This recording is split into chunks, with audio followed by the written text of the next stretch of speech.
Hey, hey, hey. Welcome everybody. I've been telling Jennifer how hyper I am about connecting on today's webinar, so if I'm extra if I'm extra smiley, don't mind me.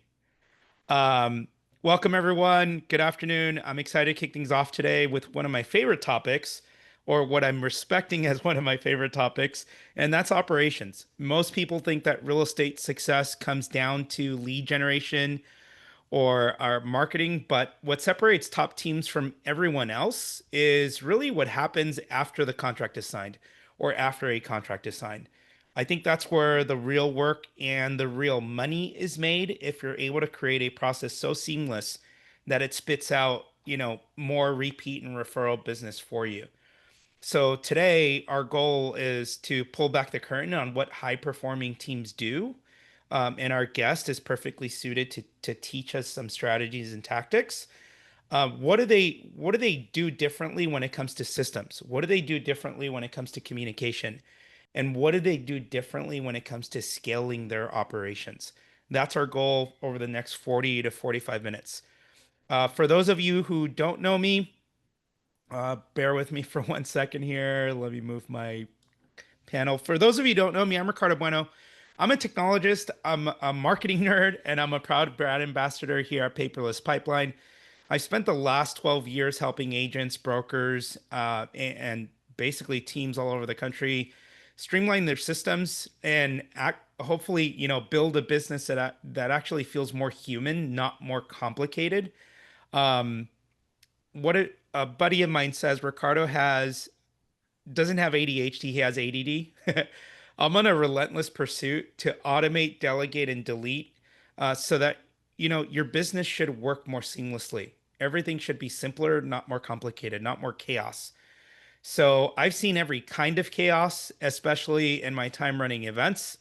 What we experience in real estate is, missing files. We experience broken processes. If you're running events, um, one thing going wrong in one part of the system has a compounding effect on everything else. And it's the same for real estate transactions. So it's like, hey, did that thing ever get sent out or that thing ever get done? It has a cascading effect on an entire production. And that could be catastrophic for what you're trying to do. Transactions are just as important. You're literally dealing with people's largest investment that they're ever going to make. So our goal today is to help you eliminate that chaos and show you how to turn your operations into a competitive advantage.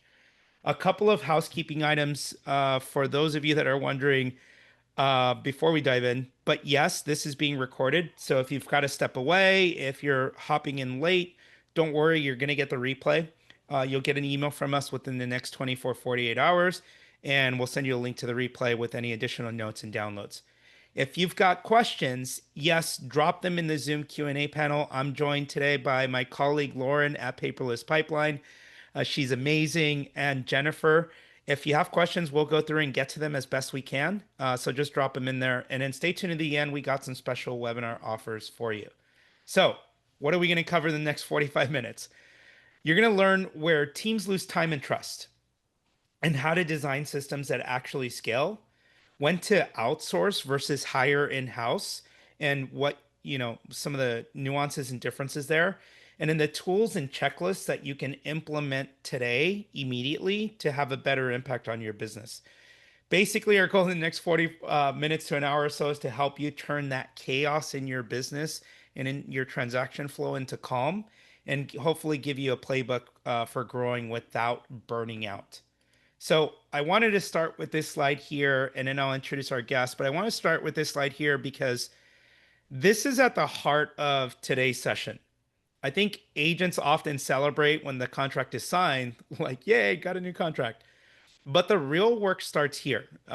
Operations are the unsung hero, I think, of every closing, because when things go wrong post-contract, it's rarely a lack of hustle, it's a lack of system. So, who I want to introduce you today, enough talking. Let's get to the real star of the hour and introduce you to our guide for today. Her name is Jennifer Staats, the mastermind behind Staats Solutions. Jennifer, you're awesome. Welcome. Thanks for having me. She's helped agents and brokers build bulletproof systems that make clients ask, well, wait, that's it? We're done already? She's obsessed with efficiency, probably fueled by caffeine. I know I am at the moment. And today she's going to share how top teams systemize their operations for smoother transactions and happier clients. Jennifer, welcome. I'm going to kick the controls over to you. Cool. Well, thanks for having me. I know that operations is oftentimes like the most overlooked part of a lot of our businesses. A lot of CEOs don't get wildly excited about it until they realize that they hit a wall and they're like, oh my gosh, I either mess something up real bad or I can't get from here to here. And that's really where like operations come into play. I've been in the operations space for like 17 years. I've been licensed for Oh, longer just a than little that. bit. It's crazy. But let's jump in. I am going to show you today how we can make some of these systems really easy, where a lot of us kind of get stuck in a giant checklist and we get really overwhelmed. And then more often than not, you don't do it, right? I feel like that's probably the majority of people listening in. They start this, I'm going to do this amazing thing with my team or transaction business or brokerage or whatever kind of business you're running. And then you get overwhelmed and then you just don't do it. And then you get busy again and you get overwhelmed again. So let's jump right in. I will share my screen. Think Lauren and I have talked about it before. It's tough because it's not sexy. That's the thing, is I think a lot of people just, it's not very exciting. You know, you go to these conferences and you listen to these webinars and you're like, ooh, let me do the next thing with AI. Let me do the next marketing thing. When Mhm. really, before you implement a lot of those marketing tools, you need to start here. Because if you're going to go implement this amazing new marketing tool that's going to get you 87 million listings, how are you going to manage it? And if you can't manage it, you're going to completely drop the ball and you're going to mess up with clients. You're going to mess up with all of the things. So can you see my screen? Okay, perfect. Okay, so today we're just going to talk about ops excellence. We're going to talk about contract to close, but I'm also going to kind of show you while we're working through some of these exercises that depending on the type of business you have, whether you're an agent, a broker owner, a team leader, or a transaction coordinator, how you can kind of take this same exercise and apply it to different parts of your business. We kind of do some of these exercises all the time within Staats, whether it's onboarding new clients, offboarding new clients with our marketing. A lot of it's just a workflow. Like everything you're doing starts as a checklist, and then we can make it fancier, right? We can put it in a paperless pipeline and we can make it more automated, but everything can start with just a really basic checklist. And I'm going to show you how to not overthink it while you're listening in.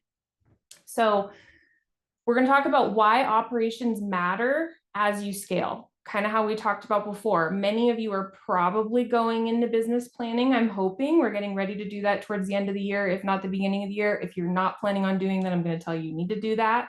But when you're making goals as to how many transactions you want to do or what marketing you're going to put into place, you also need to think about the back end. If I do this, it's going to make me do more transactions, which then in turn is going to make me go crazy when I have 30 things under contract. So think about operations like that. It's really the glue that's going to get you from here to here.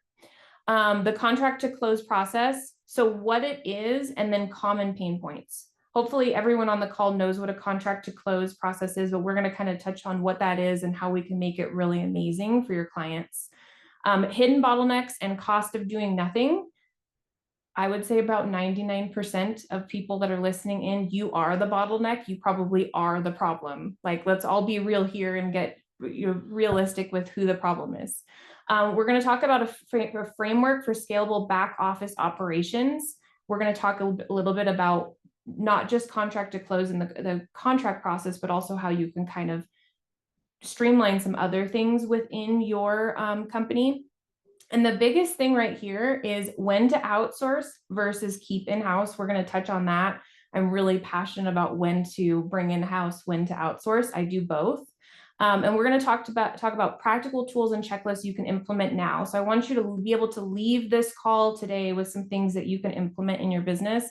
And then I really urge you to drop some questions. I love chatting and all that stuff. So Ricardo just gets fired up being on a webinar. I get fired up if you actually drop questions in the chat. So here we go. Okay, so why does ops matter for growth, right? We talked about how this is like the most unsexy part of your business. Like, why is this going to help you grow, right?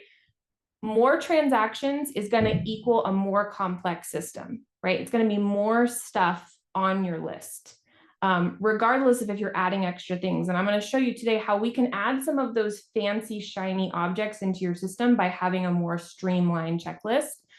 Without defined operations, deadlines are going to get missed. You're going to have clients get frustrated, and your growth is going to stall. Operations is back office systems, processes. It's going to become the way that you're going to grow out. You're going to grow, right? This is how we're going to get from point A to point B. And we're going to look at your business as a whole. We're going to get you where it wants to be. Okay. So if we're looking at our business planning with our specific goals, and again, I'm going to tell you, this could be, you want more clients, you want more transactions, maybe you're a broker owner and you want more agents. Many of us are not factoring in the systems that it's going to take us to get there. We start at the beginning of the year and we go, okay, last year I sold 30 houses. Next year I want to sell 70. And a lot of us are looking at the marketing that we need to do to put into that, which is one factor. But the other factor is, okay, if you're going from 30 to 70 transactions, that is more than double the amount of tasks that it was going to take for you to get from here to here. So you need to break that down in your system and figure out, what is it going to take you to get from here to here? Maybe it's just implementing a piece of tech, right? Maybe it's that we need to hire an outsource. Maybe it's that before I used to do these crazy customized closing gifts, and maybe now I'm not going to have the time and the bandwidth to do that. But you need a really good workflow, and it needs to be broken down based on who's doing it and when. So you can look at it and go, oh my gosh, I have no transaction coordinator. It's just me. When I have 15 transactions under contract and it just says Jennifer is doing all of these things, is that realistic? And that's when you can start to determine, does it make sense or not? So I always say it's going to start with a really basic breakdown, and then we can kind of gauge what that's going to take. And that's also, in my opinion, when we're looking at operations, that's every operational system within your company. So if we're looking at recruiting agents, it's the same thing. What is that going to take to onboard 10 agents at a time? If you're a transaction coordinator and you're doing transaction coordination for a bunch of different agents and you need to onboard 10 clients at a time, what does that look like? Who's doing it? Do I have a good system for it? Because if you don't have a good system for it, it's gonna break. You're gonna get burnt out. You're not gonna like what you're doing, right? So that's where I start to get excited about operations, is that we can make things easier by putting in a little bit of work right now. And nobody log off, because I'm going to show you that everybody has a checklist already in their brain or something you're working through. You already have email templates that you're working out of right now if you're running your business. So you just need to think, the system you have in place, can it get you to where you want it to be next year? If the answer is no, then we need to take a look at it and we need to make some tweaks to it. Sometimes it's as simple, and I always like to say, don't just go off and be like, oh my gosh, that means I need to hire an assistant. No, stop. Let's look at the tech you have and the systems you have first, because more often than not, that's everyone's first reaction is, I'm just going to go hire an executive assistant. It's going to fix all the things. No, I still feel like you need a really good system and set of templates in place first. So even when you do hire a TC or you do hire an assistant, they even know what they're doing, right? So let's kind of dig into the next thing. So contract to close, I'm hoping everybody on this call knows what contract to close is, but if you don't, that's really what happens after a contract is signed. So most of what we're going to be talking about today is that process, whereas I still feel like every part of your business should be systematized like this. But if we're talking about contract to close, this is really where the money is made, right? This is really where you're going to get repeat clients. This is obviously how most of us make money, right? This is how we get commission at the end of the deal. Is we want this to get to the closing table, and we want a raving referral from that client. This Customers want a smooth process. Otherwise, it feels like everything is a fire. And yeah, they can tell. They can tell when you don't have a clear system in place, right? Where you're like, oh my gosh, they call you and they're like, so what's happening with blah, blah, blah. And you're like, I'm not really sure. Let me go back through and like look through my emails and see where I'm at, right? You want a clear system and process in place because your clients can feel that. And then you can add some extra little shiny things into your contract to close process when you feel like you have a little bit more bandwidth. So contract to close, that means the property went under contract. That includes everything. That is any marketing you need to do while this is under contract. A lot of people forget about that part. There could be some different tasks that happen for different people on your team or just for yourself. I just got off a call earlier with one of my clients that we just started onboarding, and she's like, I have 5 properties under contract and I'm so busy. I forgot to post about any of it. That right there sounds really simple, is part of your contract to close process. What happens with the person that does your marketing or you?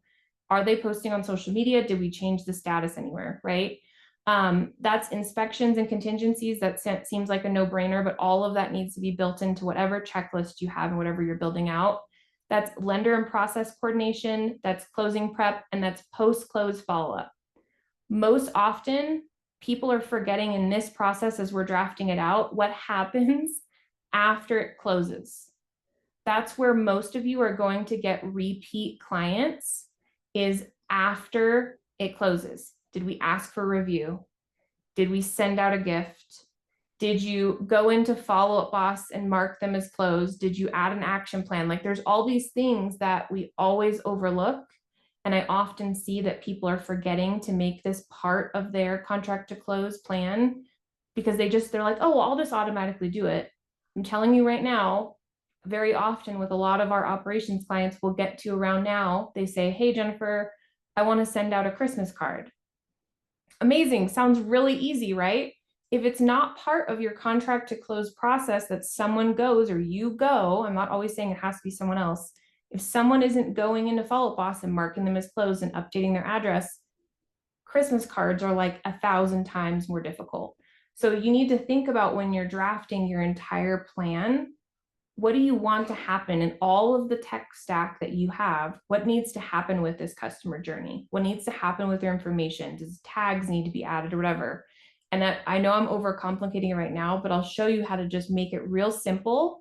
And then as you start to have these aha moments with clients or contracts or things that happen, you go right back into your system and you make a small tweak. And now it's fixed for every single other contract that you ever go to close. You now know, oh, duh, I need to go into follow-up boss. I need to mark them as closed. I need to add this tag and update their address. Now everything's really clean and simple, where I don't have to hire an assistant that has to go through hundreds of files and all of that stuff. Just remember that this is something that's supposed to be simple, repeatable, and that's going to make it scalable. That's what's really, you want something that you can just repeat and copy over and over and over again to make your business grow. Okay, we talked about bottlenecks a little bit earlier and how usually it's us, usually we're the bottleneck here because we overthink things, right? Us as business owners, we get into some of this stuff and we go, well, I saw this one conference that this one person did a AI video for every single closing, and then I get stuck in that one little thing, right? Where every single one of us have some sort of process right now. If you've been doing real estate, if you're brand new to this, I would say go to someone else and say, hey, could you help me draft this? We even have ChatGPT now that can probably give you a lot of this, at least work off of, right? So think about, where are these issues? Think about, as you're kind of creating your workflows, has there been issues? Did we forget to get pick up a lockbox at the end of a transaction? Did we forget a contingency date? All of those things that maybe went sideways in a transaction. That's where, when we're drafting out our workflows, you want to think not only on the stuff that you want to do, but we want to look at the things that you've never been able to do because you didn't have the time. And then we want to think about all the stuff that maybe there was an issue at some point. We want to fix that. You want that to be a checklist in our workflow, right? And then, just like Ricardo said earlier, like, your clients want a really smooth transaction. So if you had feedback before where maybe they weren't in the loop or something like that, a really clean email template, it's going to make it so much more simple. Like, I had a client a couple of weeks ago call me and be like, I'm so frustrated, Jennifer. Every single time I go to a listing appointment, I literally sit in my car and I draft the exact same email over and over and over again. And it's a huge waste of time. And I was like, huh, that's an email template. Yeah. Like, that's not an email template. I'm like, that's an email template. Like, maybe it doesn't need to go out automatically, but maybe it's something that's saved somewhere. And she didn't have any type of transaction management software, but maybe it's saved somewhere for right now. And then you can go and you can customize it per client. Then you do that over and over again as you're working your deals. And all of a sudden you're like, oh my gosh, I have 50 email templates that run my entire business. I can plug them somewhere, right? When most of us overthink it and go, oh my gosh, how am I going to sit here and create an entire workflow? I don't know how to make a checklist and I don't know how to draft all these email templates. It's going to take me 4 months. It really shouldn't, because you've already been doing all this. I can bet you that if you went into your sent emails, you have all of these drafted somewhere. Hmm. So you And have to make it simple. it really shouldn't. And now that we have AI, like it should be instant. And Mm-hmm. it's really just about, I think when you anticipate or it feels like you're anticipating a client's needs at every turn, it honestly invokes confidence. It like Mm-hmm. astronomically builds confidence, and that's what tees up referrals. Yep. Yeah, I would almost bet that if you went back through and like really documented your whole system and like improved it, you're going to get way more client referrals. Hmm. Like, this person is so organized. They were just on it every step of the way. They answered all my questions. They had all the information in one place. And it's something like as simple as this. Cause like without a really good system, like, you're going to miss deadlines, which are obviously the most important part of a realtor's job, like keeping us on, all the timelines. And then the biggest thing that I like to kind of coach a lot of our clients on is I generally say that you need to make your workflows dependent on a role. So even if it's just you right now, it's just Jennifer Staats doing everything. I like to go through and make an entire Google sheet that literally says, here are all the tasks I do, and here's who I want to assign it to. Maybe it's a future transaction coordinator, maybe it's a marketer, maybe it's whatever. And right now I have it all broken down by roles. And then right now, maybe I'm the marketer, I'm the bookkeeper, I'm the everything, but eventually I can delegate that out. Because what ends up happening is once you start delegating some of these pieces out, if you do it incorrectly, I see a lot of rework. So like I was talking to a team the other day that didn't have a system put in place. They didn't have a transaction management system. And he goes, well, I just feel like everyone's wasting time. Like, I'll go to do something and there's 3 people working on the same thing. I'm like, well, where's your like, where is this house? He's like, well, there's nothing. I'm like, I see Lauren nodding like that's a common trait. it's so common, right? And it's embarrassing. So it's like, make sure that when you're building this out, you have an idea of who it should be assigned to. And I don't like names there as much. It's just not a good way of scaling. I want transaction coordinator, I want ops manager. And then in the beginning, that TC can take the ops manager and the TC and the marketer, whatever that means. But that's the biggest piece in frustration, especially when we stop doing everything ourselves and we start delegating it out a little bit. I see a lot of rework. And then if some of that stuff does make it to your client, it looks really unprofessional because they're like, oh my God, I just got this from 4 separate people. Like, what? Do you guys not know what you guys are doing? And just remember that no clear ownership is going to make everything drop. Someone needs to own these specific tasks, and you need to have transparency of what's being done. So that's another thing we can kind of talk on. Your tools and systems need to work together. So at the point where you are signing up for different tech and tools, make sure that you have an understanding of how they're going to work together, right? So even if it's as simple as your checklist tells you what to do with some of these other tools, you want one master thing so you can go to the checklist and go, okay, yeah, this has been added in Paperless Pipeline. This has been put into Follow Boss, whatever that looks like, make sure there's one really clear area. You don't want to waste extra time. You don't want to get burnt out, and you don't want unhappy clients. So that's why I'm so passionate about when we're starting this, you make sure that it is a scalable option. So then we can decide, do we need to hire out?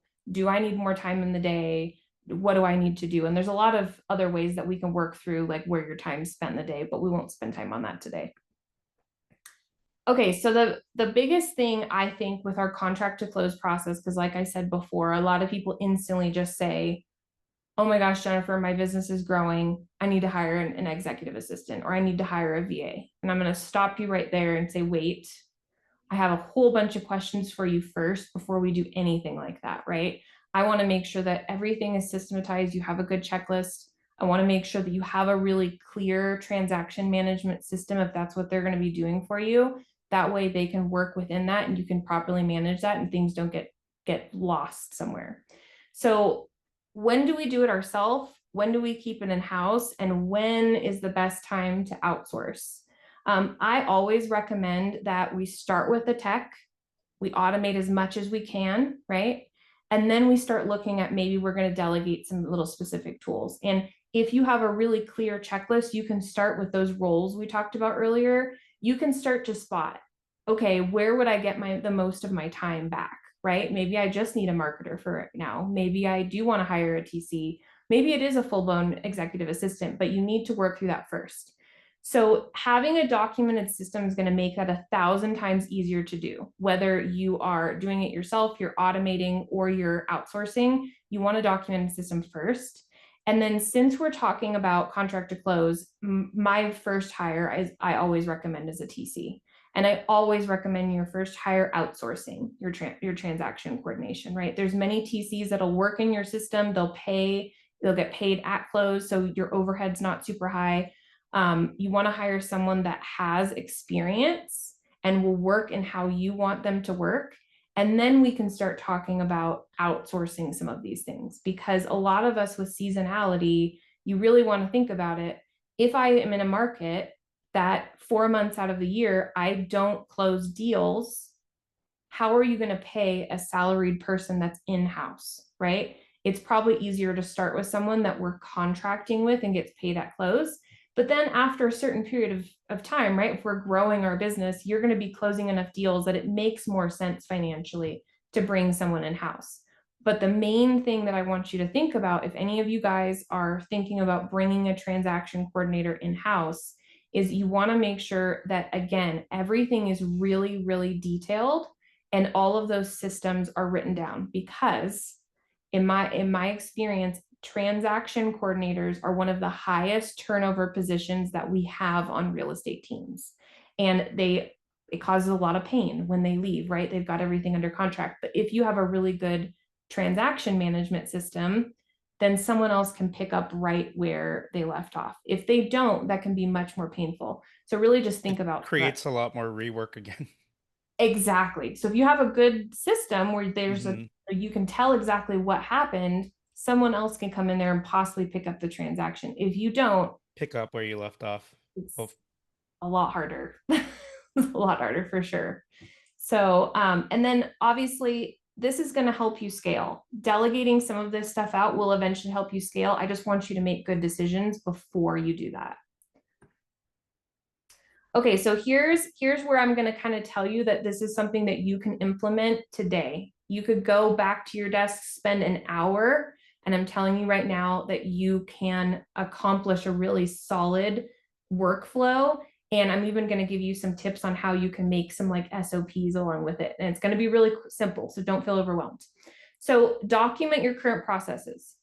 We start with something very simple at Staats. Google Sheet literally has a column that says like task name, when is that supposed to happen, who does it, and then some notes. And generally notes eventually, as I build through some of these systems, there will be like a Loom video or something in there on how to do that task. But as a visual, I don't ever want your team working out of a Google Sheet like this. So please don't ever send this to me and say that someone is like checking off the boxes. It'll give me a heart attack.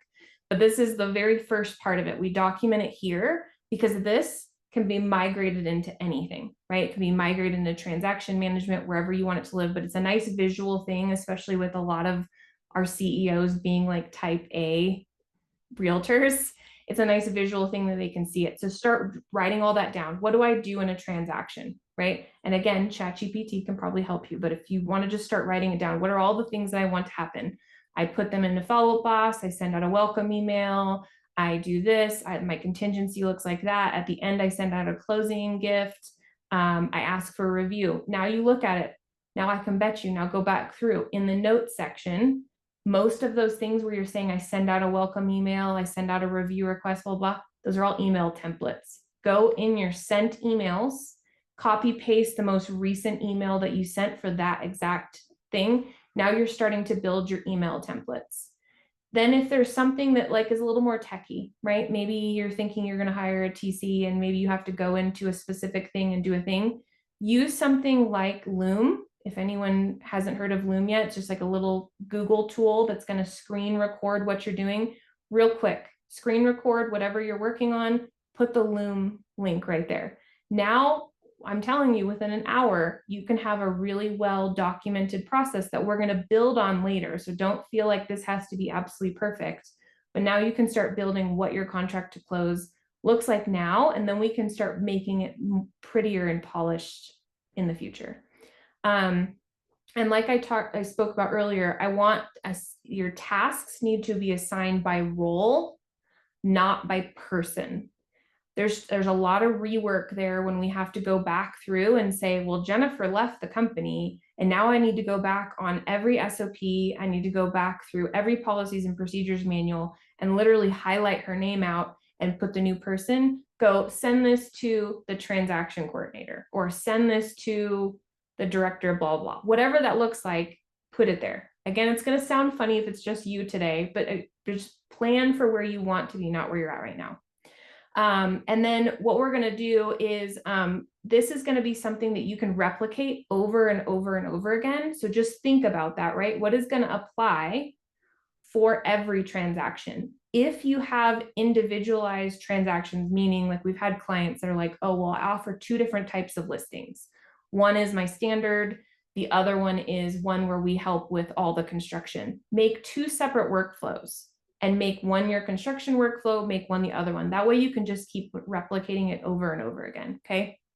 And then use technology to help you, not to hinder you. So if you need to use AI, if you need to use Loom, use little tools, but don't try to overthink it. Make it real simple at first. And then we can make this like a breathing, living document where if things happen, or we're all in a changing real estate market now, right? If we were back in 2020, our listing workflow would probably look much different than now. So just think about it. Every time we kind of go through, we change our marketing plan, whatever. Now, a lot of our clients on a weekly basis, every Monday, they get a seller marketing report. We didn't do that before when it was sold by Monday. So think about it as a living document. You're really just building a big glorified over-the-shoulder tutorial. Yep. Like Loom and all these things make it easy to do that. Mm-hmm. Yeah. Make it, I mean, let's make it simple so we can actually like have fun doing what we want to do, right? Okay, so what we talked about earlier is you're going to go work on this for like an hour later and you're going to message me and you're like, this was so easy. I've been trying to work on this for years and now it's all documented, right? So your implementation roadmap on something like this, start your 30, 60, and 90-day plan, okay? Step 1, we're going to audit our current contract to close workflow. That's what we're doing right now. We're just documenting it. If you don't have it anywhere, it should be. You want to identify your top 2 to 3 bottlenecks, right? Maybe it's not us. Maybe there's something else that's happening, but let's identify where maybe it needs to be improved. And a lot of that's probably going to be based off of client feedback would be my initial thought. Like if you get a lot of questions on a process or something like that, that's really where your bottleneck probably is. And then just choose a couple things to standardize. What do I want to make a Loom on? What do I maybe want to make better? A lot of times I see like email templates just need to be improved. Like where can I answer my clients' questions in the initial welcome email versus it coming through? One of the bottlenecks that we, like I mentioned a slide ago, where we started implementing some of these marketing emails that go out every Sunday, we would get this is actually when I when I was selling real estate. It's like every Sunday my clients would blow me up. How'd the open house go? What are the showings look like? What's the feedback? What are we doing? Are we going to do a price reduction? Are we going to sell? No. Every Monday, I give you a really beautiful marketing template that shows you all the marketing I did over the last week. I give you all the analytics, everything. And then Monday afternoon, I will call you and we're going to discuss it. They stopped calling me on the weekend because they wanted to see the marketing template. So we do that with every one of our clients now. That's where something that we saw a bottleneck where I was personally getting frustrated, but truly it's like all of our clients get frustrated with something like that. We took it and we improved it, right? We created a system out of it. So now our clients in a listing presentation, we tell them that's what's going to happen. So then they expect it. And then on Monday, we send them this beautiful report. And then the perfect, beautiful thing about this market is after 4 weeks of receiving marketing reports, they can see all the feedback, they can see all the data declining, and now price reduction is easier to discuss. So, You're presetting expectations for what's going to happen yep, next. yep. And that's why these workflows are living and breathing because as your market changes, you're going to go to your sheet and go, well, now every Monday I want this to happen. Here's how we're going to implement that. We're going to implement that one thing, and then we're going to revisit. And then you want to decide if you're trying to outsource any of these tools, are you doing in-house? Are we going to outsource it? Right? Either one works. You just need to make sure it's going to be able to scale with your business. And then select the tools that you're going to be using to do this, right? What is going to be able to get you to where you want to be at the end of next year, at the end of the next 5 years? And then monitor all the metrics. You need to be monitoring, is everything getting done? Are my clients really happy with this? Are we still getting the same questions or have we improved on that? And then do this all over again, right?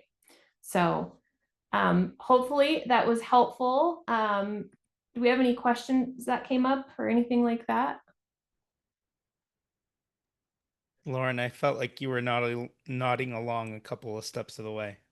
Oh, a lot of it. Yes, Jennifer, everything you hit on, I feel like we're hearing a lot too from people who come through exploring Paperless Pipeline, getting into a trial or scheduling a demo. It's a lot of the same issues where it comes to the checklist, the email templates, things are scattered, not really having a central location to keep everything. So much of what you were saying was just like, yes, we hear this all the time. So I know there's a big common thread across a lot of people with some of these issues. Mhm. Um, a few things too, not to jump too far ahead, we can definitely address any questions if anyone has anything they want to bring up. Um, but when it comes to checklists and email templates, I just wanted to mention that when you do start a free trial of Paperless Pipeline, we actually recently added a very extensive email template library. So it's already pre-filled with maybe 50 email templates that are ready to go. You can take a look through, simply choose the ones that you want to add to your account with the click of a button. So we've done a lot of that work for you, and then you can kind of customize them and tailor them as you need. But between that and then also checklists, Jennifer, I know you touched a lot on that. And I think your strategy for building out that Google Doc first is absolute key. We work with a lot of people who are building checklists from scratch, and that's usually our recommendation as well. Really just kind of have that brain dump, get it all down on paper, Google Sheet, wherever. And then if you do choose to use a system or a transaction management system like Paperless Pipeline, obviously a lot of that can be automated, and our team is here to help with that too. So yes, lots of head nodding throughout your session. There were a lot of good takeaways there.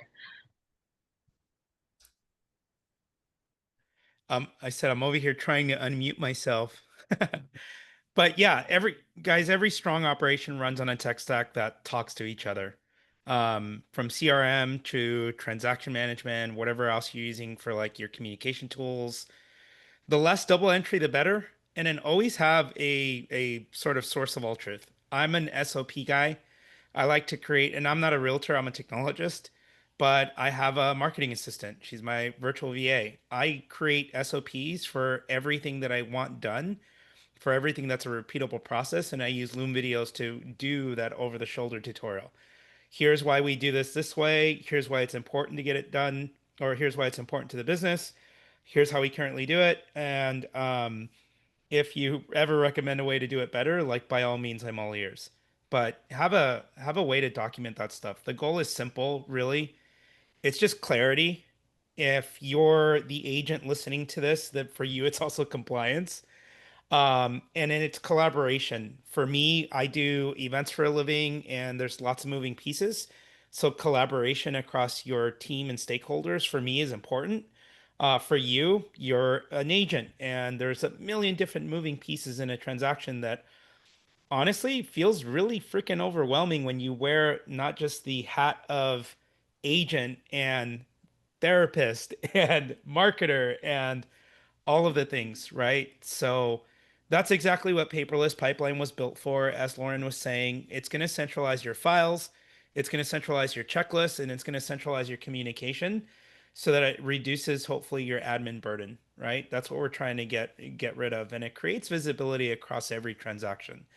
Um, Basically, my hope is that it becomes an ops manager's best friend, right? No more sort of tribal knowledge. The more knowledge you carry in here and you don't have documented, what did we call it? It's you're carrying a lot of mental capacity, and when you're carrying too much of that, it drains your energy. And if all of that knowledge is living in one person's head, like Jennifer said more than once, I think, we become the bottleneck. So you want a system that keeps everything on track, reduces any missteps so that there's no client friction, and then creates consistency across your transactions. Because if you don't have that, you're not going to scale. But anyway, and this enough about talking about all of this. Like Lauren said, with Paperless Pipeline, if you join us today, we'll give you more than your standard free trial. We'll give you a personalized onboarding session. I'd love to introduce you to Ashley. She's one of our onboarding specialists here at Paperless Pipeline. She'll help customize your checklists for your transactions and your compliance needs. She'll help add your team members to set the right permissions. She'll configure your commission settings. Um, and she'll give you, because she's in there day in and day out helping all of our clients get onboarded, she's going to have a lot of that inside knowledge and best practices for what's working for other brokerages and transaction coordinators. And as we do more of these webinars and sort of open office hour sessions, we'll continue to do live office hours to answer any of your workflow questions.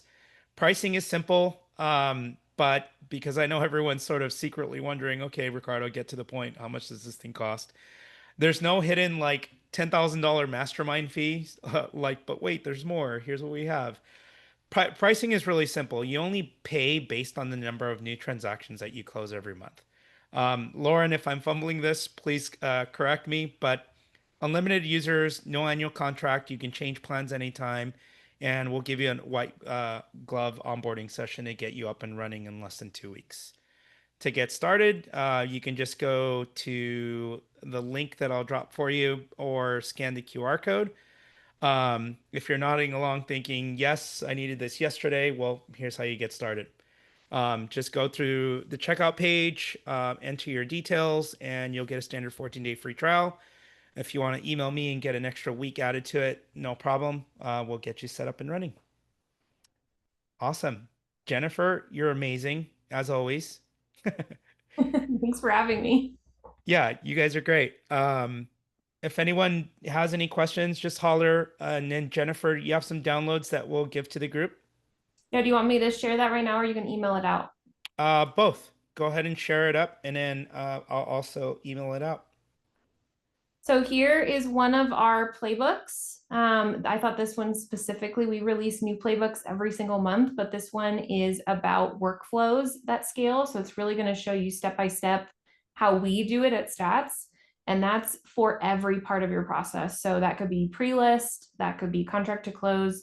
We use the same exact thing for all of our onboarding, offboarding, recruiting plans. It's really like the exact same system, if you will. So this playbook will walk you through the whole thing. Awesome. Kathy says, thank you so much. This has been very helpful.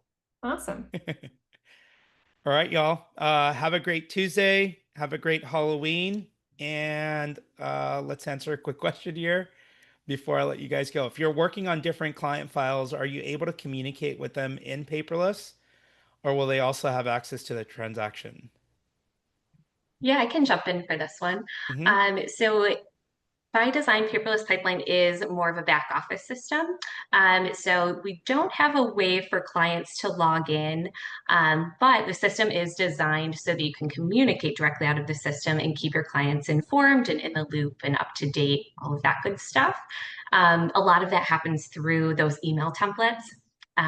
So a lot of your communication can be automated, streamlined, simplified. You don't have to type up the same email over and over again. And one of my favorite features truly in the system is autofill tags within the email templates. So your emails can actually plug in those key details from the transaction file itself. Things like buyer name, seller name, transaction, property address. We have a ton of autofill tags that'll really simplify that process for you. That way you can keep your clients in the loop and informed every step of the way. Awesome.